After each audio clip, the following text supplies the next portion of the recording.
One memory that always tends to be in the back of my mind is one I experienced when I was a little girl, around the age of 6. My brothers and I were sprinting out the door, rushing to get a gasp of fresh air, leaving our mom in our home alone. But how could we call it home when it belonged to 20 other people we certainly didn't know? I mean, forget the people. It wasn't even warm, cozy, or filled with the traditional smell of an Eritrean home. Smooth golden onions whose scent flows across the rooms as they're being cooked to perfection in order to add flavorful taste to the colorful and vibrant stew with various spices. As we rushed out the door, I turned my head to look at my mom, who's hysterically crying. She isn't alone. There's a man next to her trying to comfort her. But as I stood there, I looked around for clues to why she was crying, and then I spotted. It was the uniform of the man, a military uniform. And everything clicked. I was correct. This wasn't my home, but the National Eritrean Prison. Today I ask you to join me as we embark on a journey through the labyrinth of Eritrea's resilience. A journey that will shed light on the wars to the blossoming fields of hope, from the buzzing markets of resilience to the strength of communities who are there for one another. As we uncover the stories that will shed light on a nation that is spoken about little to none, to the point where I have to give a full report whenever someone asks, "Where are you from?" Every time I go on to tell someone my story, they seem shocked, which I didn't understand, but now I've realized it's because they don't know my people and the strong connection we share. There's stories that not only speak of survival, but of the triumph of the human spirit against all odds. Really quick, raise your hand if you have heard of the country Eritrea. All right, keep your hand up if you have heard of the Eritrean experience. Thank you. You may put your hands down. For those of you who don't know, Eritrea is a small country located in East Africa. It borders the countries Ethiopia, Sudan, Djibouti, and the Red Sea. It has a population of around 3.8 million people, with the combination of 9 tribes located all across the country. There's different types of beliefs and religions, the main ones being Islam and Christianity. Throughout history, the Eritrean people have endured the heavy yoke of colonial rule, their sense of freedom shackled by the successive foreign powers. From the early 15th century, when the Ottoman Empire of Egypt first asserted its dominance, to the arrival of the Italians in 1882, Eritrea found itself under the thumb of colonial rule, under the thumb of colonial power. Yet, even in the shadow of colonial exploitation, the Eritrean spirit remained unbroken. Furthermore, the British forces arrived in 1942, furthering the era of hardships faced by the Eritrean people. As the days increased, so did the flame of resilience as it burned brighter and brighter, fueling the struggle for independence that would take a span of half a century. Even as the United Nations designated Eritrea as an autonomous region of Ethiopia, the Eritrean people refused to relent in their fight for self-determination, as they were still facing the same hardships as before. For 30 years, they waged a persistent war against Ethiopia in their fight for self-determination. After decades of struggles and sacrifice, they came out victorious in the fight for freedom with unwavering determination that proved the human spirit to be invincible in the face of intimidating challenges. My family has a long history of serving in the military. My dad served from 1995 until 2009 amidst a conflict in Djibouti when he and his best friend decided to escape. They spent some time in Djibouti before coming to the US as refugees. The Eritrean government doesn't allow its citizens to legally leave, causing the people to do it illegally. causing the people to do it illegally, which has caused a lot of death and sorrow for the people. Eritrea is like North Korea. It's famous for its humane rights abuses. Both countries rank among the top in the list of nations where citizens lack freedom most. My father's escape mirrored the thousands and thousands of Eritreans fleeing their homeland in search of opportunities, freedom, and better living conditions for their families. My family has a long history of serving in the Eritrean military. My father served from 1995 until 2009 amidst a conflict in Djibouti. He and his best friend decided to escape, and they went on to spend some time there before coming to the U.S. as refugees. The Eritrean government doesn't allow citizens to legally leave, leading people to do it illegally, which has caused a lot of death and sorrow. Eritrea, like North Korea, is infamous for its human rights abuses, and both countries rank among the top in the list of nations where citizens lack freedom the most. My father's escape has mirrored the thousands and thousands of Eritreans fleeing their home country in search of opportunities, freedom, and better living conditions. My father did not ever hesitate about the decision he was making because he knew what we had been facing, so he left my mother behind with 4 children and 1 in the womb. He settled in Boulder, Colorado, where he lived with his aunt, sleeping on the hard cement floor while working 3 jobs in order to send remittances back to his family. He did this for years as he was driven and determined to reunite with his family one day. Eritreans typically take 2 main routes to escape the country: crossing the Red or Mediterranean Sea by boat full of thousands of people in order to reach Europe, or sneaking across the Ethiopian border at night with the coyote, which is a guide. The Mediterranean routes are notably more risky due to the great number of people in a significantly tiny and fragile boat. There have been 20,000 deaths recorded on the central Mediterranean route alone from 2014 to 2003.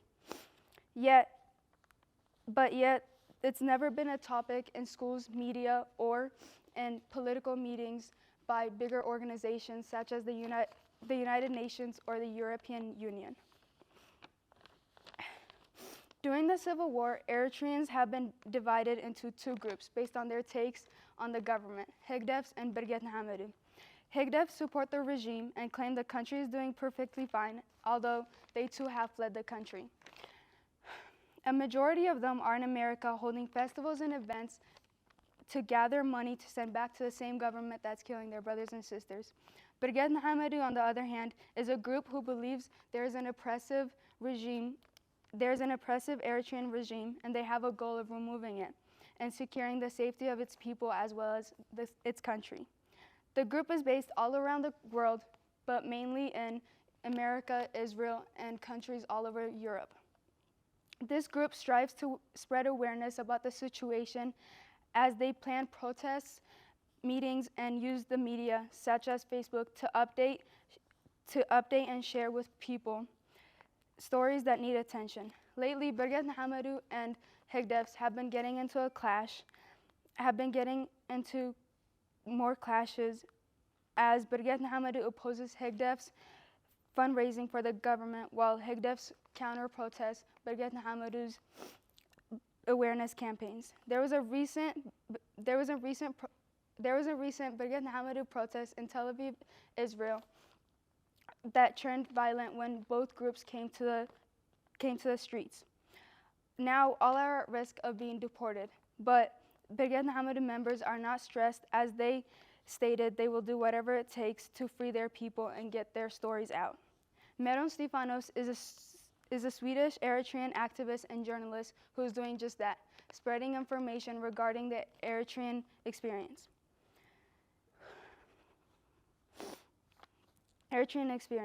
She experienced the oppressive government firsthand when she was just a little girl, and her father was at risk of being arrested for his work as a political activist before he was able to flee to Sudan.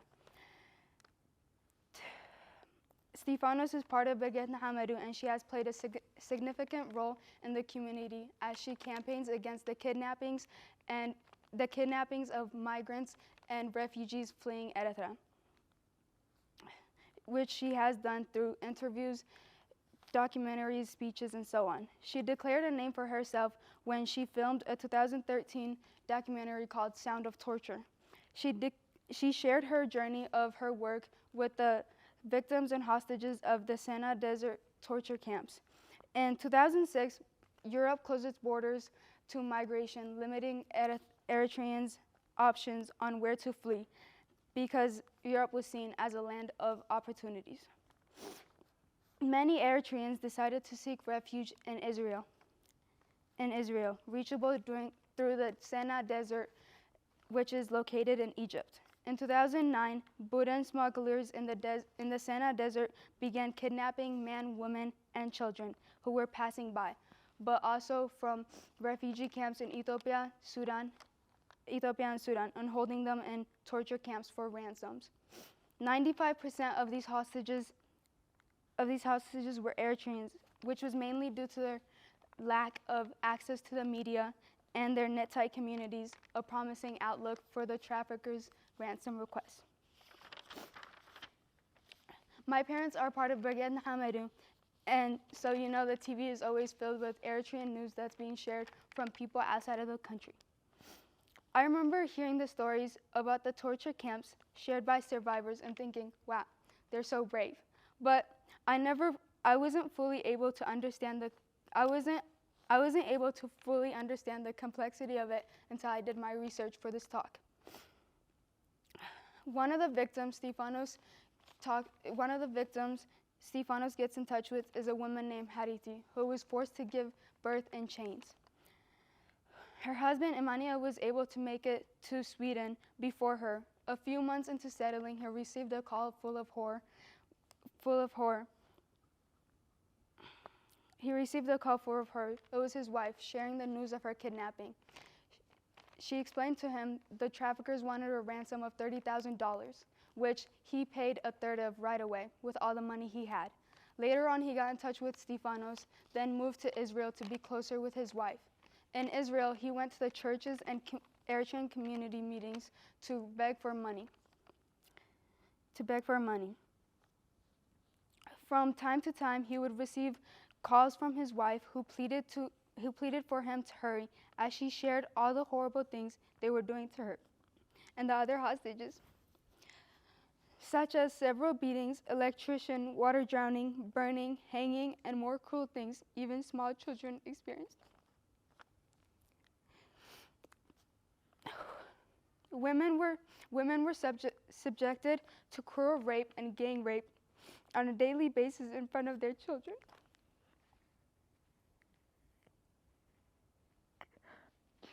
And other hostages. Emmanuel couldn't bear hearing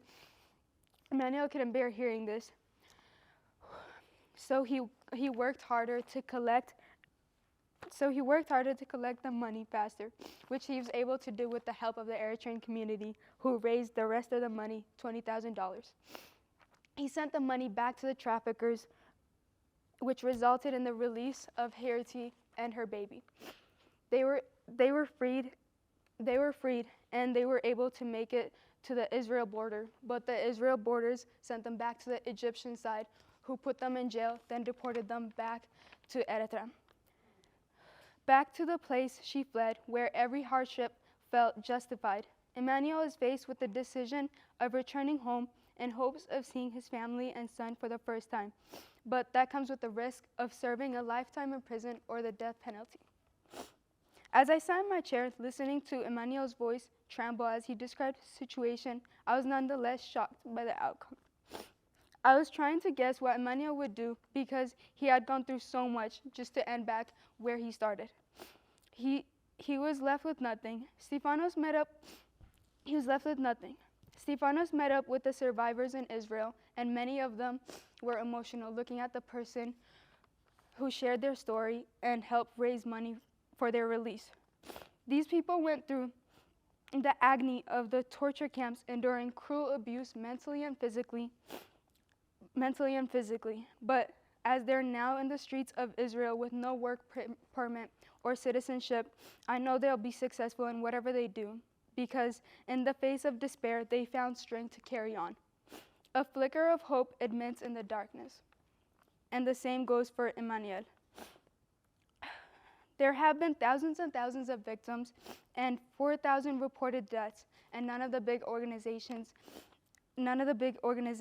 again, such as the European Union and the United Nations, shed light on the situation. But why would they, when regular media doesn't even speak about it?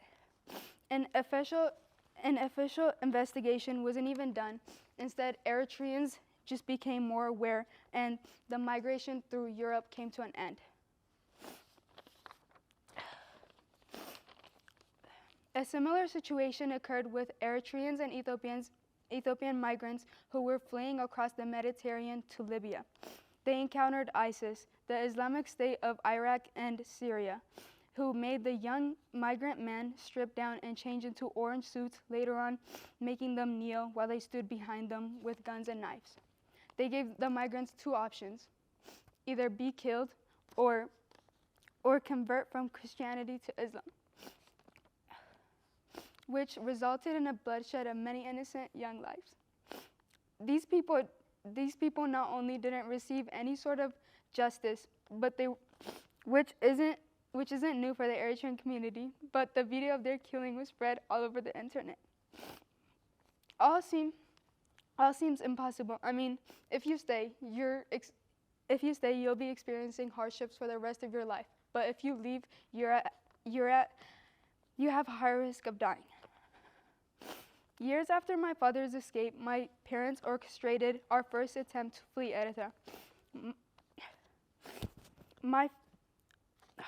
My father arranged for a coyote to guide my mother and us, the 5 children, to safety in Ethiopia.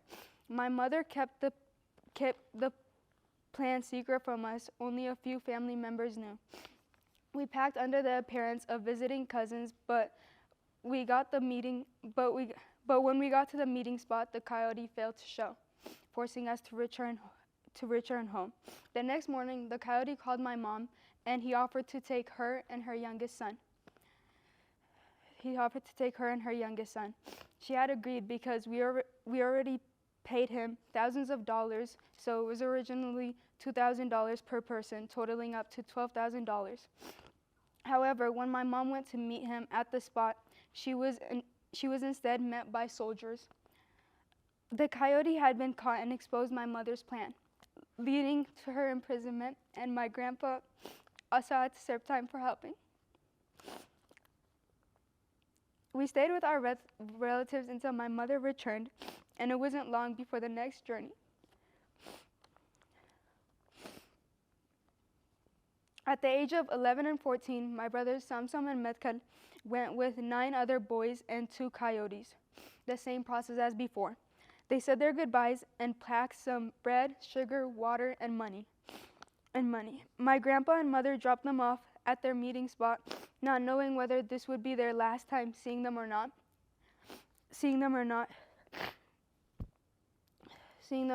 Right when the sun went down, they began to walk. After a few hours into the trip, gunshots were going off, and now the boys were scrambling, looking for spots to hide. As they looked around, they realized the two coyotes with their monies and food were nowhere to be seen as they ran away. My brothers and the other kids got arrested, leading to them serving jail time in the Eritrean National Prison, where they were at risk of being sent off to serve in the military for the country that experiences nothing but bloodshed. That's the story of Samson and Metkal, with little to no context on their physical and mental health during the journey. For me, this memory is jammed into my brain as I heard the cries of my mother every single night. She would wait for my brothers and I to fall asleep until she started praying and asking God to protect her children, while at the same time she was sobbing and asking him where they were. I pretended to be asleep, but I was actually just laying there, stuck between the decision of getting up and giving her a hug or staying quiet. So, or staying quiet so she wouldn't, have to worry about me. So she wouldn't have to worry about me also. I stayed quiet, listening to her teardrops, listening to her tear, listening to her teardrops fall on the floor one by one as I prayed to God to protect my brothers from whatever evil they faced and my mother from a broken heart. Luckily, my grandpa was able to use his connections in the military to get the boys back home, which took some time due to some difficulties, but they managed to return home. It was a surreal moment because only a few families are able to experience the feeling of having their close ones return home from a deadly situation. A year or so later, Metka set out on another journey, this time accompanied by my mother's uncle and a coyote, which was successful, leading him to the Ethiopian refugee camp. A couple of months later, Samson followed with my uncle, also a successful trip. Metka and Samson reunited, and it was finally time for my mother and the younger children to make the journey.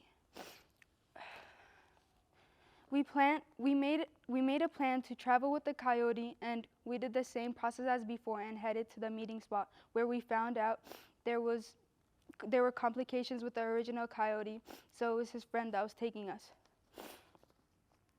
which we moved past. We began our journey on the outside of the long grass that was smoothly moving back and forth as the wind was lusciously moving through it. The sun had gone through, and we took our first step. My mother was carrying Sham, my younger brother, on her back, which she did for the whole trip with no breaks, as she was the one who stayed up while we took a short nap, because she wasn't sure if the coyote, a guy, would try and do something. She also wanted to be on the outlook in case there was a soldier around. I was 7 years old, walking for hours and hours with no complaining because I knew what the goal was. So I kept going when my legs felt like they were going numb. Little did I know they were infected so heavily by nature's sharpest blades, rocks and dry grass, resulting in scars all over my leg, scars that I would have for the rest of my life. After many hours had passed, our coyote said, "That is your destination. You have arrived," as he pointed to the large hill ahead. He explained to my mother he was to return to bring another family, meaning he couldn't lead us any further. But he claimed we would be welcomed by the Ethiopian soldiers at the top of the hill. They would also be the ones taking us to the refugee camps. Before he left, he told my mother to give him her phone and some money, which she immediately refused because we already had paid him, and her phone wasn't of use due to the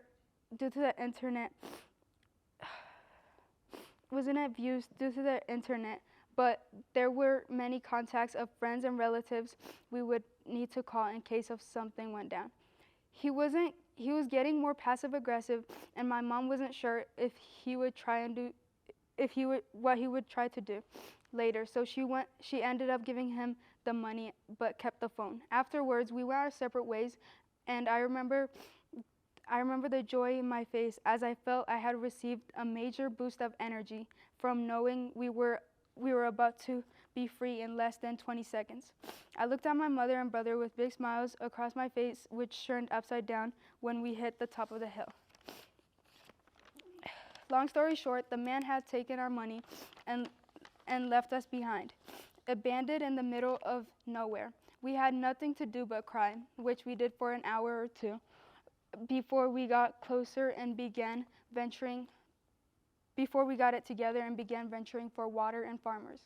It took a while, but we were finally able to find some farmers near a lake at the bottom of a hill.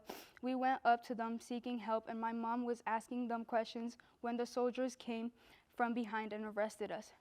It turned out they've been watching us walk around all day, waiting for us to get closer. When we entered the prison, I noticed the thousands and thousands of shoes on the entrance. Overwhelmed and confused on how so many people could fit in such a small place, I kept my head down and walked in. There I saw it, my home for the next few months. As we walked past the cells full of people, it looked as if they were starved and dehydrated. And then we saw our cousins, which we weren't allowed to say hi to until later on.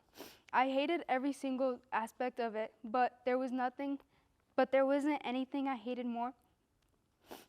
There wasn't anything I hated more than seeing my mom. Sorry, you. But there isn't anything I hated more than seeing my mom having to go through it, because this is the woman who grew up taking care of all her younger siblings, all 7 of them, until she got married at the age of 14, and she didn't have much for herself before she had children, so all her life she'd been taking care of others. I remember looking at her, wondering where she gets the strength to keep going. And as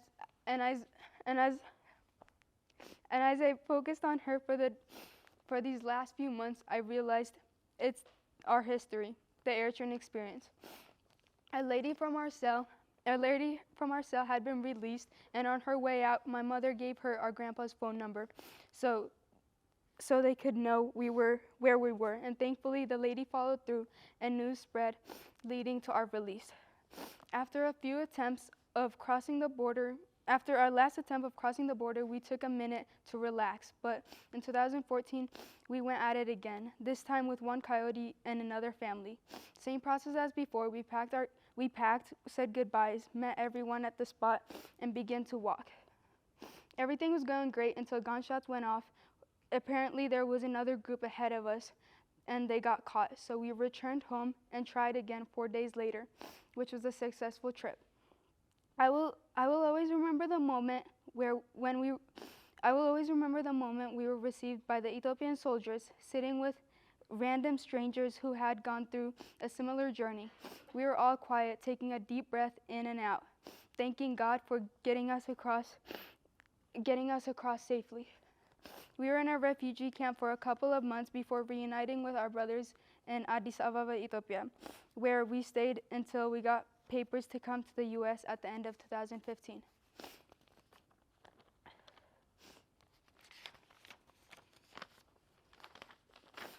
Till this day, I can't really believe we went through all of that, because it seems like out of a movie. But the truth is, this happens hundreds and hundreds times a day. Hundreds and hundreds times a day. Now that I've grown a bit more, I'm able to understand the deeper side of the Eritrean experience.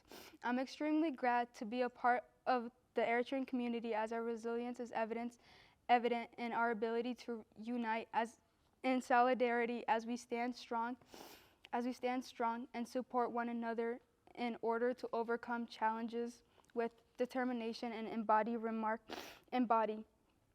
remarkable spirit's ability to continue through the struggle. I hope you all allow the stories I've shared with you today to inspire you to face challenges with unwavering resilience, turning obstacles into opportunities.